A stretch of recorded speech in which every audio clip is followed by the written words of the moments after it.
நம்ம சேனலுக்கு வந்து சப்ஸ்கிரைப் பண்ணுங்கள். மறக்காமல் வந்து பக்கத்தில் உள்ள பெல் ஐக்கானை வந்து கிளிக் பண்ணுங்கள். அப்போ தான் நம்ம அடுத்தடுத்து நாங்கள் போடுற வீடியோ எல்லாமே உங்களுக்கு வந்துட்டு நோட்டிஃபை பண்ணுவோம். இட்லி பொடி ரெடி பண்ண போகிறோம். என்னென்ன பொருள் பார்த்துக்குறோம். 150 உளுந்து, 100 கடலைப்பருப்பு, 50 நிலக்கடலைப்பருப்பு, 75 கிராம் அரிசி, கருவேப்பில்லை, ஒரு 12 வத்தல். கடைசியில் இன்னொரு பொருள் சேர்ப்பேன், அது கடைசியில் சொல்கிறேன். அது போட்டால் தான் டேஸ்ட்டு. எங்கள் வீட்டில் 3 நாளில் காலி ஆயிரும். அது என்ன பொருள் நான் ஸ்கிப் பண்ணாமல் பாருங்கள், தெரியும். அவ்வளோ டேஸ்ட்டாக இருக்கும். ஸோ ஓகே, இப்போ வந்து என்ன பண்ண போகிறோம் அப்படின்னா வந்துட்டு இட்லி பொடி பண்ண போகிறாங்க அம்மா. உளுந்து வந்து போட்டுக்கிட்டாங்க.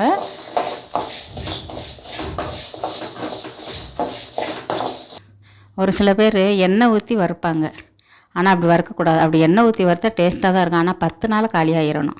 அது இல்லைன்னா ஒரு மாதிரி வாடை வந்து எண்ணெய் வாடை வந்துடும். எண்ணெய் இல்லாமல் வறுத்தா தான் 3 மாதம் 4 மாதம் நம்ம வெளிநாடு கொடுத்து விட கூட எண்ணெய் இல்லாமல் வறுத்தா தான் நல்லாயிருக்கும். பொன்னிறமாக வரணும், அப்போ தான் நல்லா இட்லி பொடி வாசமாக இருக்கும். இதை முடிஞ்சு அடுத்து கடலைப்பருப்பு அதே மாதிரி பொன்னிறமாக வறுக்கணும், எண்ணெய் விடாமல் வறுக்கணும். இந்த கடலைப்பருப்பு ஒரு 3 நிமிஷம் வறுக்கணும். வறுத்தாலும் செவந்து வரும். பச்சையாக எடுத்தோம்னா வண்டு வச்சிரும். இப்போ இது நல்லா செவந்து வந்துருச்சு. இப்போ அதை எடுத்துடலாம்.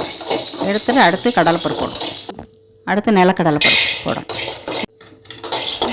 நிலக்கடலைப்பருப்பு இவ்வளோ தான் போடணும். அவ்வளோ டேஸ்ட் மாறிடும் இட்லி பொடி. இது பொன்னிறமாக வறுத்தாச்சு. இதை எடுத்துருவோம் அப்படியே. அடுத்து அரிசி போட போகிறோம். இவ்வளோ தான் போடணும் அரிசி, ரொம்ப போடக்கூடாது. இந்த அரிசியை வறுத்துட்டு வெறும் இட்லிக்கு மாத்திரம் கிடையாது, இது தோசை, இட்லி, சாதம் எல்லாத்தையும் ஊற்றி இது நெய் விட்டு சாப்பிட்டா அவ்வளோ டேஸ்ட்டாக இருக்கும். நல்லா மணமாகவும் இருக்கும். இப்போ அரிசி செவந்து வந்துருச்சு. இப்போ கொட்டிட்டு அடுத்து கருவேப்பிலை போடணும். கருவேப்பிலை போட்டால் தான் நம்ம சாதத்துக்கும் போட்டு சாப்பிட்டா நல்லா கருவேப்பிலை வாடை நல்லாயிருக்கும். பிள்ளைங்கள்லாம் கேட்டு விரும்பி சாப்பிடுங்க. கருவேப்பிலை சாப்பாட்டில்னா பிள்ளைங்க குழந்தைங்க எல்லாம் எடுத்து ஓரமாக வச்சுருவாங்க.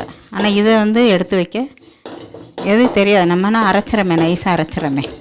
அதனால் உடம்புக்கு நல்ல ஹெல்த்தி. இந்த கருவேப்பிலை சேர்த்துக்கிட்டோம் அப்படின்னா நல்லா முடி வளரும், வயிற்று புண்ணாற்றும், கண்ணுக்கு நல்லா குளிர்ச்சியாக இருக்கும், பார்வை நல்லா தெரியும். அடிக்கடி கருவேப்பிலை சேர்த்துக்கிட்டோம்னா இதில் அவ்வளோ ஒரு சத்து இருக்குது கருவேப்பிலையில். இப்போ கருவேப்பிலை வறுத்தாச்சு. 12 மிளகா போட போகிறோம். இதுக்கு மேலே போடக்கூடாது, ரொம்ப உரைக்கும். பிள்ளைங்கள்லாம் குழந்தைங்களாம் சாப்பிட முடியாது. அதனால் 12 மிளகா அளவு போதும். இது கரெக்டான அளவு. குழந்தைங்களுக்கு கூட கொடுக்கலாம். இதுக்கு மேலே போடக்கூடாது. ஒருத்தவங்க வீட்டில் இது மிளகா 20 மிளகா போடணும், 25 மிளகா போடணும், அப்படிலாம் போடவே கூடாது. 12 மிளகா இப்போ நான் காமிச்ச அளவுக்கு போகிறோம். கரெக்டாக 12 மிளகா போதும். உப்பு போடணும். கல் உப்பு வறுத்து தான் போடணும், பச்சையாக போடக்கூடாது. ஒரு சில பேர் பச்சையாக போடுவாங்க, அது மனம் இருக்காது. உப்பு மணக்கும். ஒருத்தவங்க நிறைய போடுவாங்க, இட்லி பொடி கெட்டு போகாமல் இருக்குன்றதுக்காக. அப்படிலாம் போடவே கூடாது. நம்ம இப்போ பக்குவம் எல்லாம் வறுத்து இவனை எல்லாம் உப்பு வறுத்தாச்சு. எடுத்துருவோமா? இப்போ அடுத்து என்ன பார்க்க போகிறோம்னா, நான் ஒரு பொருள் சொன்னாலும் சீக்கிரம் அதை தான் சேர்க்க போகிறேன். எள்ளு, வெள்ளை எள்ளு. கருப்பு எள்ளு சேர்க்கக்கூடாது, வெள்ளை எள்ளு.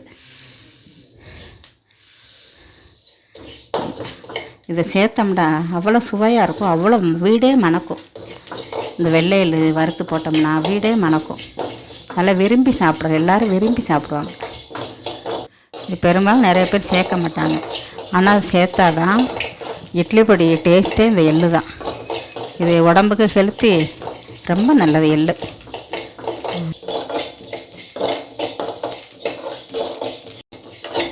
இப்போ எள்ளு வறுத்தாச்சு.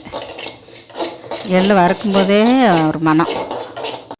இத்தனை பொருள் இருந்தால் தான் இட்லி பொடி டேஸ்ட்டாக இருக்கும். நீங்கள் வெளிநாட்டுக்கெலாம் கொடுத்து விட்டால் 6 மாதம் 1 வருஷம்னு நல்லாயிருக்கும். என்னென்னா உளுந்து 1, கடலைப்பருப்பு 2, அரிசி 3, நிலக்கடலை 4, வத்தல் 5, கருவேப்பிலை 6, வெள்ளை எள்ளு 7, 8 பொருள். உப்போடு 8 பொருள். இது அவ்வளோ ஒரு வாசமாக இருக்கும்.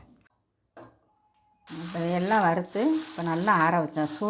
சூடோடு அரைச்சோம்னா அந்த பொடி வந்து வண்டு வச்சிடும். அதனால நல்லா குளிர ஆற விட்டு ஃபேன் கடியில் வச்சுட்டேன். வச்சுட்டு எடுத்துகிட்டு வந்து எல்லாம் அப்படி ஒன்று ஒன்றா பிசையணும். பெரிய ஜாருன்னா ஒரே தான் போட்டுடலாம். இப்போ நம்மகிட்ட அவ்வளோ பெரிய ஜார் இல்லை, 2 ஜாராக போடணும். அதனால் எல்லாம் அப்படி பண்ணிவிட்டு தள்ளி அரைக்கணும்.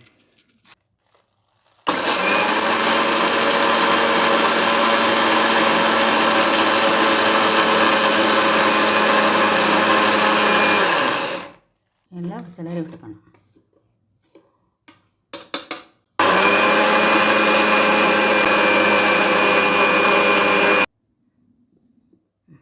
எடுத்து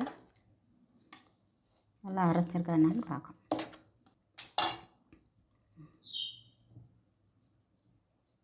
இன்னும் கொஞ்சம் அரைக்கணும்.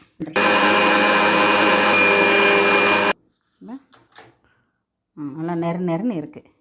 இந்த பக்குவத்தில் இருந்தால் தான் நல்லாயிருக்கு இட்லி. அடுத்த ரவுண்டு அரைக்கணும்.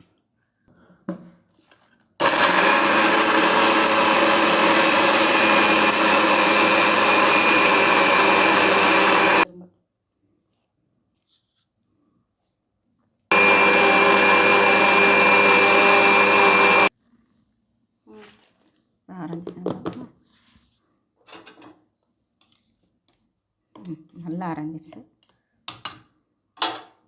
பாருங்க. அப்படியே நெருன்னு இருந்தால் இப்படி இருக்கணும். உருட்டும் போது நெருன்னு குருணை மாதிரி இருந்தால் தான் இட்லி தொட்டுக்கிற நல்லாயிருக்கும். சாப்பாட்டுக்கோ தோசைக்கோ எல்லாத்துக்கும் போட்டு சாப்பிட நல்லா டேஸ்ட்டாக இருக்கும்.